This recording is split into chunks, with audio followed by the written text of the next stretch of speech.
So I've just read this book, Psychology of Money, and it's quite an interesting book to me. And I think I just want to share what are the things that I've learned based on my reading. So it took me around 3 days because I'm not a reader, but I actually just spend a little bit of my time just to read while I go into the gym, while I have some free time in rendering those videos. While waiting, I just read the book. Now, Physiology of Money, or some people might call it Psychology of Money, been written by Housel. It's a very good book, and I recommend you to read it because of this will change your perspective. But once you read a book, don't try to just read it out. What I mean by that is that most people will just think of the book as an information, but try to apply it to your own industry. When you make a personal brand, try to think of how can I take this information and transform it into my business and use the philosophy to improve even better. Now, one of the things that I love what the authors say is that you need to save money. The only factor that you can control generates one of the only things that matters. How wonderful. Right? So if you reflect back on your personal brands, the only things that you can control generates the only things that matters. Now, what you can control your personal brand is still yourself. You can control yourself. You can't control other people. You can't control how other people might perceive you, how other people might look at you. You can't control that, but you can control yourself.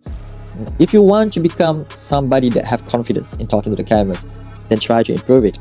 You are the one who's speaking. You are the one who control your voice. You are the one who control the way that you articulate your ideas. Hence, this is the way that actually reflects to me. In a way that if you are a content creator or professional business that want to develop your own personal brands, you can improve on yourself because you can control yourself. Because of that, whenever I read a book, I try to look into a way that how can I apply this strategy into my own industry? How can I apply in this knowledge, this new kind of things into my corporate world, into my business? And the way I look at it is that you need to look into the controllable factors against the uncontrollable factors. Some of the time, the controllable factors will impact the uncontrollable factors. Imagine this. If you want to show up in front of the cameras and just wear fancy clothes, what will the audience resonate with you? What kind of audience will watch those kind of videos? Those youngsters, those people, those housewives will not watch you. But people who are people that wear fancy clothes, it's just people in the business area. It's just people that wants or aspire to be an entrepreneur. Just that. If you want to become a person that resonates with sportsmanship, then you can wear a sport clothes. If you want to resonate and be relatable to housewife, then you can wear normal clothes like you wear when you just cook in the kitchens. So this is actually the things that you control can actually impact the uncontrollable factors, the uncontrollable environment, people perceptions, people judgments. And some of the time, most of people that I spoke to have these difficulties in handling comments, in handling people perception towards them because they think that they just want to start and they started. And some people might say it's very cringe. Whenever I look at your videos, I feel very awkward, you're not very natural. Well, let me tell you this. You can't control that, but you can control yourself.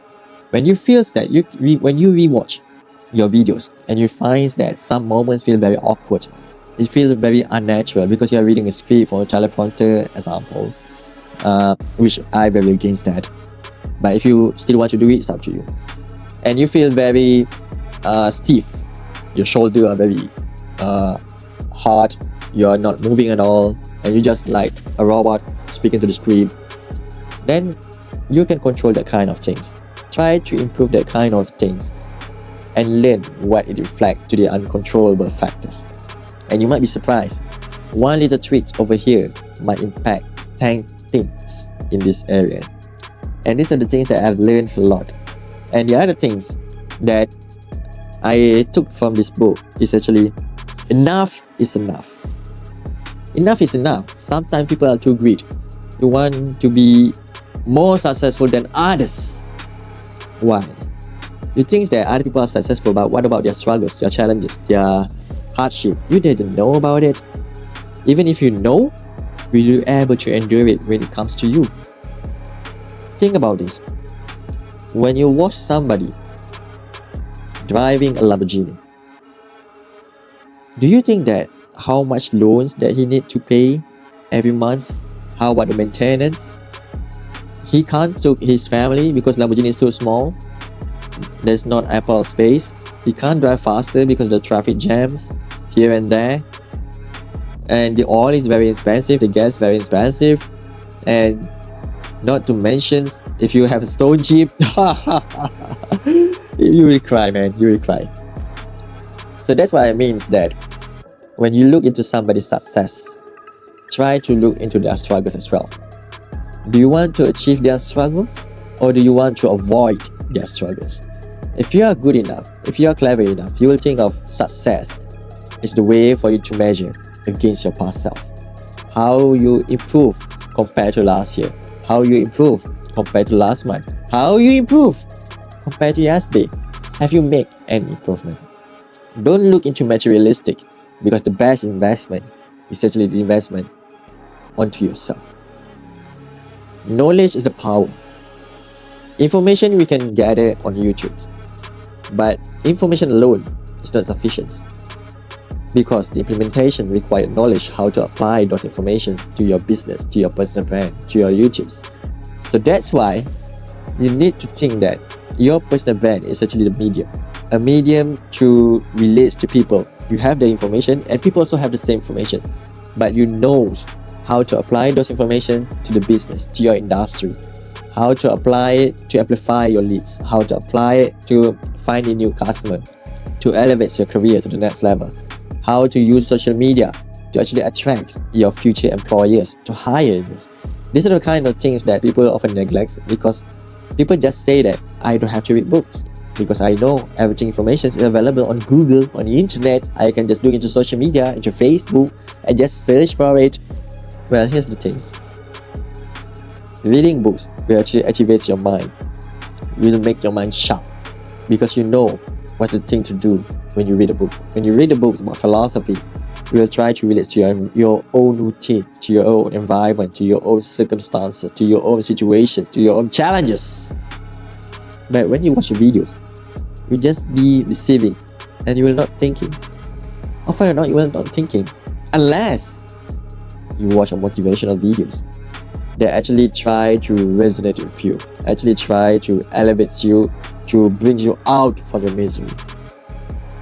Now, what you need to do is actually not to buy this book.